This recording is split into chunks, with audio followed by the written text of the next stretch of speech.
What's happening, folks? Coming up tonight, we're going to bring you the audio of today's press conference with Callum McGregor, which Martin attended for Celtic Fans TV, and we're going to look at these reports linking some of Celtic's key players with moves away from the club.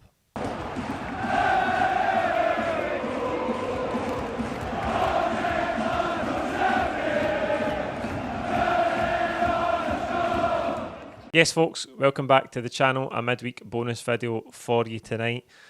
First of all, we're going to look at Callum McGregor. He's wrote a book. The club have asked him to write a book called The Making of a Celtic Captain. It's going to be out on October the 14th today. He did the press for it. You might have seen the mainstream press conference already and some of the fan media press conference as well. But Martin attended for Celtic Fans TV, got to speak to the captain, and here is what he had to say. Hi Callum, how you doing? Hi Martin, good, thanks you. Good, thank you. I'm good. Just a couple of comments from me before I get to my question. Just firstly, I want to thank you for your commitment to the club. It's something you don't see very often nowadays, particularly from the top players at each of the clubs. You know, they all get itchy feet and tend to move on. I remember Brendan Rodgers telling us you were the most underrated player he had ever worked with, and you know there's undoubtedly opportunities for you to move on. So just a thank you for your commitment to the club. It means a lot to us. No problem. My pleasure.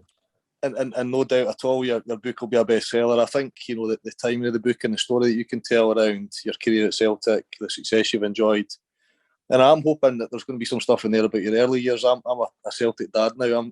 I'm getting on. So I got two young sons, and one of them plays pro youth. So my question was going to be around what advice you would give to my boy who's only 12, he's playing with Hamilton just now. What advice would you give to him around committing to the club and what behaviour should he demonstrate at that young age? Yeah, you know, the book is very much surrounded around kind of early doors behaviours, parents giving the right advice, you know, having a strong networking connection, and just how important those sort of early years were for me in terms of my mindset and what I learned about myself. So definitely, it'll definitely be helpful for yourself and obviously your boy as well. But I think I touched on it there just in an earlier call. I think as young footballers nowadays, you know, everybody has talent, but I think it's about how hard you want to work, how much are you prepared to outwork the guy next to you to be the one that makes it. And I think you have to have that single-minded focus of, you know, you're not going to let anything get in your way, and you are determined to make yourself a professional footballer. Brilliant. Thanks, Carl. Great advice. No worries, thank you. There you go. I thought that was really insightful, listening to Callum there. It was a good question from Martin. Callum McGregor knows better than most what it takes to go from being at a big club really young through the youth ranks and navigate and find yourself a place in the first team. You obviously had to go on loan. It didn't always look like he was going to become the Celtic captain and have so much success and become a player at the level that he did in those early days. But it was great to hear from him there. It's such a small percentage of players that go from being in the youth team at clubs to really making it in the first team and going on to have longevity, especially at a club like Celtic. It's so difficult. But Callum McGregor's done fantastically, and as Martin says, his commitment to the club and the level of player that he's become is absolutely remarkable. He's a top player. I say all the time that Celtic couldn't afford Callum McGregor if they were trying to buy him. He stepped into this role as captain brilliantly as well, when a lot of people doubted him. A lot of people doubted his credentials to be the Celtic captain, but he knocked out the park last season, and I think he's going from strength to strength in that role. He's such a key part of what Ange has done at Celtic and is continuing to do, and he's a brilliant asset for the club all round. So I will be interested to see the book when it comes out, but I wanted to bring you that audio from the press conference to start us off tonight. Before we go any further, this video is sponsored by OneFootball. As you know, if you're looking for a new football app, OneFootball is the place to go. You can make Celtic your favourite team. That will bring you all the latest news, transfer speculation, which we're going to talk about in a minute. You can keep up to date with the league table, Celtic's top scorers, the fixtures. You can add widgets to your home screen to keep up to date with who are playing, what the kick-off time is, all of that sort of stuff. And you can track league tables and live scores from across the world. You can download the OneFootball app by clicking the link in the description of this video. It's free wherever you get your apps on your phone, and it's a brilliant way to support the channel. So if you haven't downloaded it already, click the link below and get involved. Right, next up tonight, we're going to talk about these links with some of Celtic's key players to moves away from the club. It started 2 days ago with Fabrizio Romano suggesting that some Premier League clubs had inquired about Giakoumakis, and Celtic have kind of dismissed it. He's happy at Celtic. The club don't want to sell him at the minute. But that was followed up this morning by a couple of tweets, one from Fraser Fletcher linking not just Giakoumakis but Juranovic, Kyogo and O'Reilly with English Premier League teams and Champions League teams that they're being tracked. They have been inquired about. Again, you would think Celtic don't want to sell. Fraser Fletcher said that January and next summer could be a busy market for the club if they don't want to lose any by the end of the window. Of course, we don't want to lose any of these players by the end of this window. It would be a travesty at this stage, with only a couple of weeks left, if we were to lose one of those key players. And the most important factor for me about this situation is that all of these guys are very, very early in their Celtic careers. It means they're doing something right, and the club is doing something right if they're being watched by bigger clubs. And that's the reality of football for Celtic. They are where they are, and they can only offer players game time at a certain level and a certain amount of money. So if someone comes and excels and a bigger club wants to come and buy them, there's little Celtic can do to stop that. And obviously we know the club runs like that. The club runs on making profits off the back of bringing players in and selling them on. It's been a model that's worked very well for the club. So we know that if these guys do well, they are going to leave at some stage. I just think with all of those, particularly those four, Giakoumakis, Juranovic, Kyogo, O'Reilly, they've all been here for 12 months or less in O'Reilly's case. And it's far too early in their Celtic cycle, if you like, to let them go, to sell them. Now, I don't think there's been any concrete bids, obviously, because there's been no news of that, and we don't really know how much there is in these stories. But when credible transfer people, the likes of Fabrizio Romano, suggest these things, you reckon there's something to them. And it doesn't surprise you, because the performance level of some of these players has been really, really good.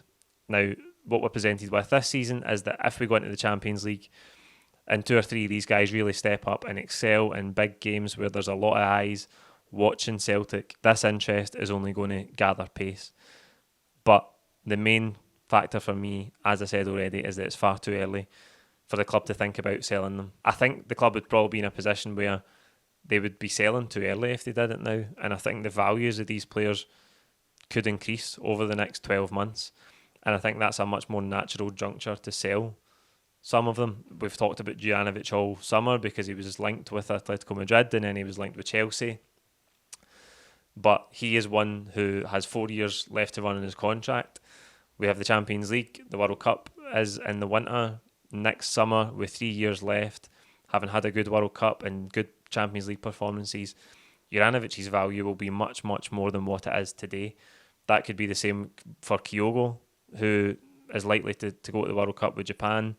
O'Reilly as an outside chance of making the Denmark squad, particularly if he excels in the Champions League as well. So the value of all of these guys could go up, and I think given the position the squad's in, how well they've gelled together under Ange, we have to keep them together for at least another 12 months. Now, having said that the values right now would be too low because of the development, and the chance to increase their value over the next 12 months is there, given the levels that they're going to play at.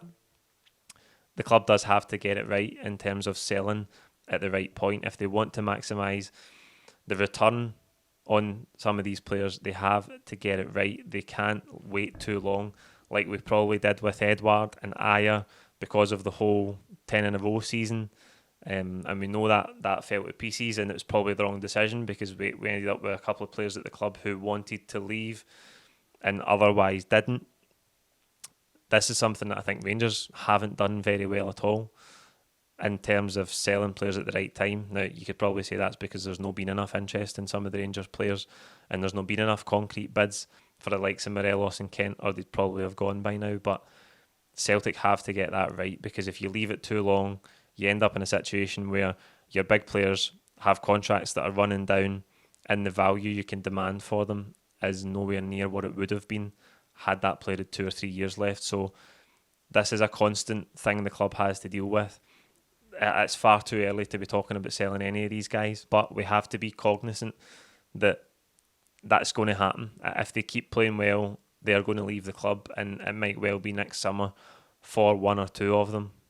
We'll need to see how that develops, but I just wanted to give my thoughts on these links because they did surprise a lot of people. I think 2 or 3 days ago you wouldn't have expected to hear that Giakoumakis was a subject of interest from English Premier League teams, because right now, so far this season, he's been the man that started on the bench. Kyogo started the 3 league games. So you maybe wouldn't have been thinking that there's English Premier League clubs looking to try and snap him up at this time. We know he's a good player. He's got so much to his game. He's been brilliant so far for Celtic, particularly in that last 6 months. It took a while to get up to speed, but in that last 6 months last season, he was very, very good. But when these sorts of murmurs developed, I wanted to come and give my brief thoughts on it. Giakoumakis is undoubtedly going to play a huge role for Celtic this season. That's something I discussed with Martin, the full-time reaction at Rugby Park the other day. He's come off the bench. He's got a goal. As I say, Kyogo started those first 3 league games, but see, when we get to 2 games a week, we're going to see a lot more rotation in the squad, I would think. And I think having Giakoumakis and Kyogo there, who are similar level in terms of goal scoring ability, Giakoumakis more goals in a shorter number of minutes, if you like, he's definitely going to play a key role for us this season. I think it's a really, really good thing that there's links to bigger clubs. It means that they're performing well. It means that Celtic are doing something right. And the next challenge will be for Celtic, if some of these guys do leave in 12 months, to already be tracking the replacements.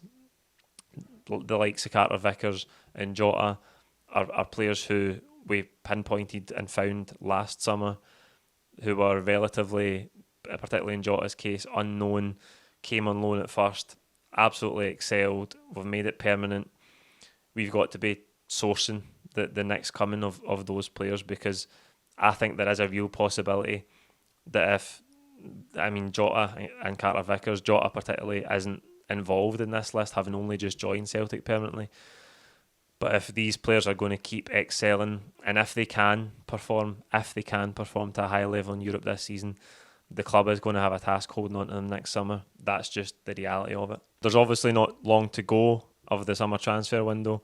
Not too much happening in terms of incoming transfers, it looks like, although today we were linked with Haksabanovic of Rubin Kazan, Swedish left winger. Be interesting to see how that develops. But if I came here and spoke about every player Celtic had linked with this summer, I'd have made about 1,000 videos, and 95% of them would have been absolutely pointless because there was nothing to them. So we'll keep an eye on that one, see how it develops. Like this video, comment with your own thoughts below, both on the press conference and these links for some of Celtic's key players away to other clubs.